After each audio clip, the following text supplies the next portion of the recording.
He made a promise that no candidate for president today would ever make. And he actually kept his promise. Some historians have called him the most effective president, while others have called him our hardest working president. He died 3 months after leaving office. He was buried in a mass grave in this cemetery following his death because he was thought to be contaminated. Yes, I said contaminated. We'll talk about the promise he made, his work ethic, his accomplishments, and we'll definitely talk about the events surrounding his death and burial in this edition of PREZ Politics.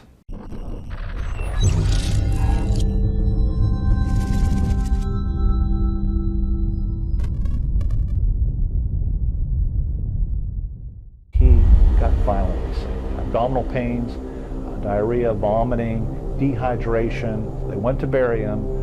Family members were told that his corpse was contaminated and it couldn't be buried in a normal grave. It's 1844, Democratic Convention. They finally select their candidate on the 9th ballot. It was a dark horse candidate. A dark horse candidate is somebody that comes out of nowhere that's not the favorite candidate. It was James K. Polk from Tennessee. He was called Young Hickory, which was a little bit of a play on Old Hickory, Andrew Jackson, who was also from the state of Tennessee. He has 18 years of experience in state and national politics. He's a former Speaker of the US House of Representatives, and he's a one-term governor of Tennessee. But his problem is he's lost the last 2 re-election bids to hold on to governor, and many people think he's lost his political momentum and perhaps it's the end of his political career. Well, former President Andrew Jackson, who's about 77 years of age, is still a power broker in the Democratic Party. And he tells Polk, if you support the issue of the annexation of Texas, of adding Texas to the Union in this election, you'll get elected. And in this election of 1844, he beats the Whig candidate, Henry Clay, in this election. The issue is westward expansion at this time, and this whole idea of manifest destiny is being discussed. And Polk does beat Clay. He's the first dark horse candidate to be nominated and later get elected. He was also the youngest elected to date at 49 years of age. It's not until years later that Teddy Roosevelt, in fact, is a little bit younger when he assumes the presidency. Here's the promise that Polk made. Are you ready for this? He promises if he runs for office, he's only going to serve 1 term. Can any candidate today run for president and say, I only intend on running for 1 term and that's it? I highly doubt it. Polk had 4 goals when he came into office, and you can see them listed here. And you know what? He actually saw all 4 of these goals realized by the end of his term. And he also was able to see the annexation of Texas realized following the Mexican War. Some historians have said that he is perhaps one of our most effective presidents. If you take a look at the metric of setting out to accomplish what you say you're going to do during your campaign, and if you do it, then you would be considered effective. And by those metrics, he is effective. He calls himself the hardest working man in the country. That's what he says in his diary. He left us a very detailed diary of his presidency. We would certainly say he's a workaholic by today's measures. He sometimes put in 17-hour days. He doesn't really trust people like he should. He doesn't delegate to his cabinet members like he should. He tries to micromanage people. And as you can see from this quote, he very clearly feels that if you delegate, you're going to be constantly cleaning up the mess that other people make. And so for all of that, he would just rather do it himself. You know, Polk had only 5 cabinet members at that time, but now the president's cabinet has 15. And there are over 4 million employees in the executive branch alone today, which really makes it impossible for one person to try and come in and micromanage. The last person on any level to try and micromanage in recent years would have certainly been Jimmy Carter on some level of trying to micromanage the executive branch in a way that really you're not able to do effectively.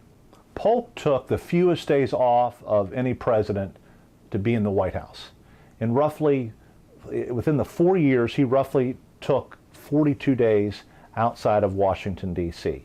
And he said that no president who faithfully performs his duty and conscientiously performs his duty can have any leisure. What do you think about that statement? Do you agree with that?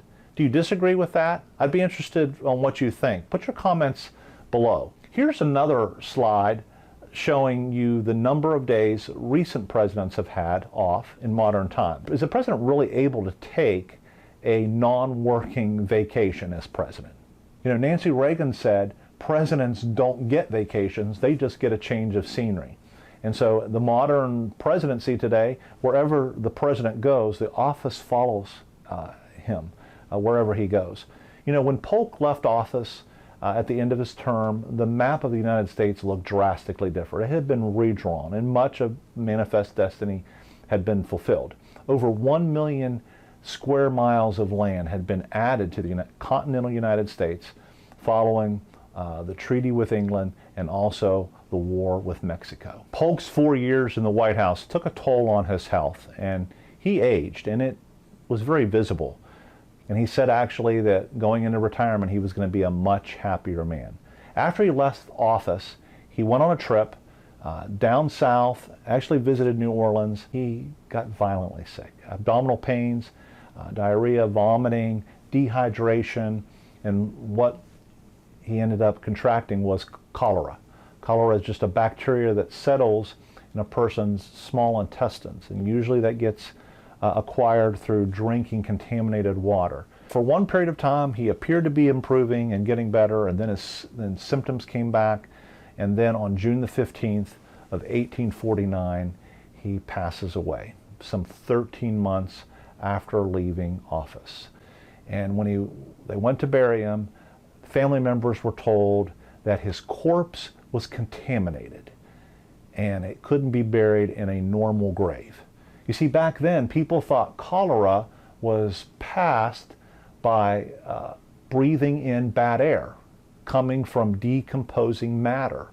And so the laws passed back then said that in order to prevent infectious diseases from spreading from corpses, that they had to be buried in mass graves. And so his body instead was buried in a mass grave in this cemetery in Nashville, Tennessee, for a period of 1 year, and then after 1 year, his body was reinterred to his Nashville mansion, Polk Place.